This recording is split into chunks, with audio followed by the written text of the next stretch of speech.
Hello quilters and welcome back. We're now going to do block number 12, which is this cute little block. It's by Scott Merkin, and he is with Patchwork Possibilities. And it's a wonderful little block, very versatile, easy to put together, but it looks a lot more complex than it really is. And so let's get started with the cutting directions, and then we will put it together. You'll notice that the rust, you need 4 triangles. They look like, they're triangles in the picture, but they're rectangles. We're going to be using the flip and stitch method on creating those triangles. So you're going to cut 4 rectangles that are 3.5 by 6.5. Then where you see the beige right under the rust, you need 4 rectangles that are 2.5 by 6.5. And under that you see a very dark striped fabric that's 1.5 by 6.5. And then with the white fabric on the picture, you need 4 squares that are 3.5 by 3.5. And the floral beige on the picture, you need 4 squares that are 3.5 by 3.5. And as you well know, if you've been with me all along, you know I'm going to show you these cutting directions one more time at the end of the video. Right now, let's get started with the construction. Here are the pieces that I've cut. And I need to say a little bit about why I have them laying out this way. With our flip and stitch method, and I'll use these pieces here as an example, we're going to lay one of the beige squares on the dark green, and we're going to sew this on an angle from the middle of the dark green rectangle down to the edge. Once we've done that, we're going to trim off this part here because we don't need it, and this will be flipped up. Therefore, we're using the stitch and flip method. And I'm going to do that on both of the squares that you see here that are lying on top of the dark green fabric. And as I do that, I will show you what they look like each time. And here are our directions for this. Now, as you look at this, it says we have to create unit 1, and that's the stitch and flip method. But notice where the placement of the squares are. Then we're going to construct unit 2, and the placement of the squares vary. If you look at this one here, the beige fabric is on my left, your right, and the darker fabric is over here on my right. But when we come down to unit 2, the darker fabric is on my left and the beige fabric is on my right. So we are going to switch the placement of those fabrics, and this is what I need to show you. If you look at this one, there's unit 1, and this is also a unit 1. And get these out of the way. Notice where the print is located and the beige fabric. But then when I get to unit 2, I have to change that placement. Now the beige fabric has switched places with the print. So unit 1 looks like this, unit 2 looks like that, and together you can see the differences. Now I'm making a point of this because when I made this block the first time, I didn't really pay attention to that. And I'm going to show you my mistake later on the video. But I don't want you to make the same mistake that I made. So I have to sew 2 of them this way and 2 of them this way. And once I get them sewn, I will show them to you and we will talk about this once again. Here is the first part of what I stitched, and I wanted to make sure I make this clear. When you get ready to do this, make sure you're sewing right sides together, and you want to sew in each case. Hope you can see the stitching. Sew from the middle of this long rectangle out to the point here at the edge. When we sew this on for the stitch and flip, start here in the middle, sew diagonally down to that little tip there. And before I press this or cut it, I wanted to make sure you saw that. And once again, it's right sides together, and I have 2 for unit 1 and 2 for unit 2. Notice the placement of the fabric is going to be different. For these 2, I'm going to put the beige fabric over here to my right, and for these 2, unit 2, I'm going to put the floral or the print fabric over here to my right. So now I need to take these to the ironing board, press them, and show you how to trim them. Now I've pressed these before I trim them for 2 reasons. One, I want to set the stitching, and try to get in the habit of setting your stitches before you do anything with your seam allowances. Makes for a much better product at the end. Now that I also pressed them because I wanted them as flat as possible when I get ready to trim them. So I want to show you how I'm going to do that. Since this is stitch and flip, I have to trim this part off because I'm going to flip this up. And I don't need these layers of fabric right here under that. So I lay my ruler with the 1/4 of an inch mark on the seam. That way I can assure myself that I'm going to get a 1/4 of an inch seam allowance.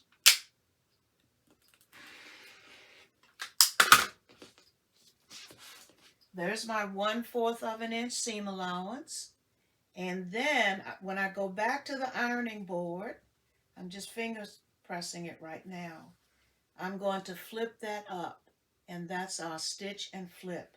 So now I need to trim each one of these so that I can take them to the ironing board, press that part up that's supposed to flip up, and then I can stitch the other square to the rectangle. And remember, I'm assuring myself of a 1/4 of an inch seam allowance so that I can flip that up. Okay, I'm going to continue trimming these and then press them and show you what they look like. Here are the 4 units now that they've been pressed. The part that is supposed to flip up has been flipped up. Seam allowance has been pressed, and I just pressed it toward the triangle. Could have pressed it toward the darker fabric, but didn't. Either way, just make sure you press your seam allowance. And so now I have 2 of unit 1 and 2 of unit 2. Now I'm going to place the other fabric squares on here and stitch those in place and show you what it should look like then. Here we are. I have stitched the second square on, and I need you to notice what that looks like. You can see that the second square overlaps the first one at the top. If yours does that, you are absolutely correct. We're going to trim it here and then flip this up, and you can see the triangle that is being made out of the rectangle below. So I needed you to see this though. When you stitch it, the second square that you put on will overlap the first one a little bit. Still, you're going to sew from that corner right there out to the opposite corner on the diagonal. Then you will be ready to trim this, as I am ready now. And just as a reminder, I'm going to put my ruler with the 1/4 of an inch mark directly on that seam allowance, and then trim. And when I do that, then I'm ready to flip this up, and I need to take it to the ironing board and press it as I did before. But here is one of those unit 1 uh, um, parts that you saw on the block. And I'm going to continue to trim and then press and let you see what they look like and where we go next. Here we have our units laying on the table. And once again, I'm going to show you the directions. See what unit 1 looks like? This is unit 1. See where the beige fabric is located and the print fabric is located?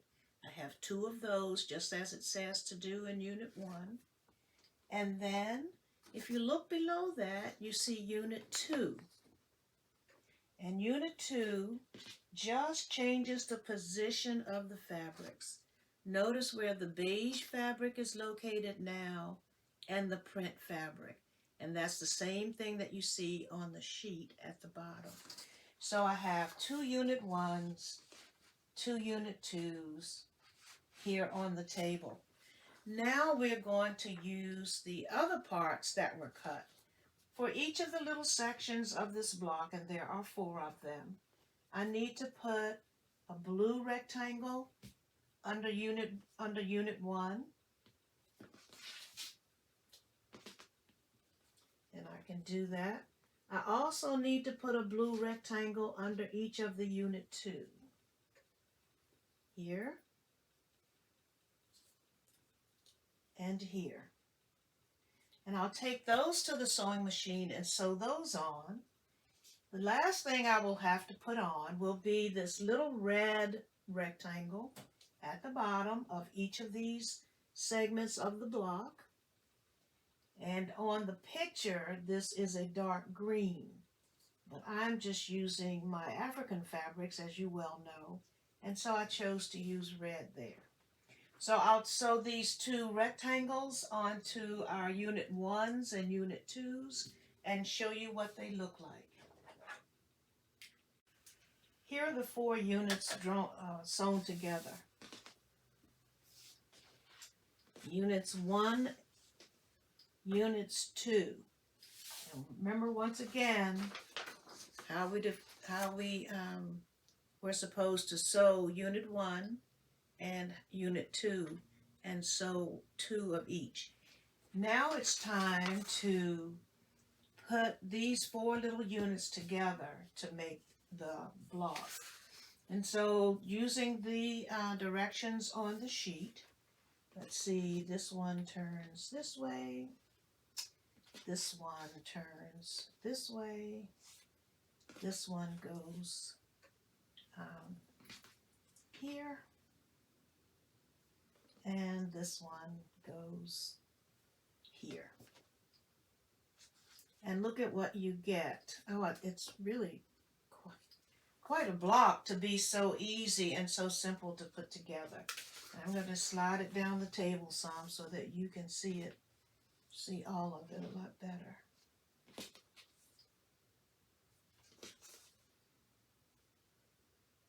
It's one of those blocks that I think lends itself to using a large variety of fabrics. It looks good with these African fabrics. I think you could use, some gorgeous batiks. If you're into tiny prints, they would work well. One thing I would suggest you remember is that you have something that either looks like a solid or reads like a solid, such as this beige in here, because that helps to tone things down and to keep it from looking entirely too busy. All right, having said that, now it's time for me to sew these together. And I'm going to sew these 2 together, and so that I will remember which edge I'm sewing when I get to the sewing machine, I need to put a pin in there. Don't want to sew something together and then have to take it apart, as we have all done from time to time. So those two, and then these two. And once I've sewn the two and pressed the seam allowances, then I'm going to sew the horizontal seam down the middle. Here you can see I have the top half of the block and the bottom half, and I really am liking this block and the way these fabrics have made up in this block. Okay, now it's time for me to sew the two halves together, and I'll start by pinning the middle.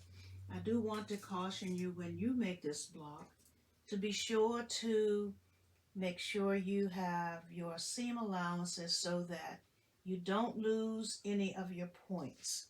We've got these wonderful points in here. Let me unpin this so I can show you. We've got these beautiful points in the blocks. There's one of them, and there are several others. And so you want to make sure you don't sew the seam allowance so wide that you lose those little points. Keep all those points in there. Okay, let me sew this together and then show you what the block looks like completed. Here we have our finished block. Very cute little block, very interesting little block. One that I'm pretty sure I'll make again, actually. I like the way the fabrics work throughout this block, and I hope you will like it too. When you get ready to sew it, just keep in mind that you have these 2 units to make. And I can't stress that enough, because when I made it the first time, I didn't really pay attention to these directions. And instead of making a unit 1 and a unit 2, I just kept sewing and I made 4 unit 1s. So I'll show that block to you.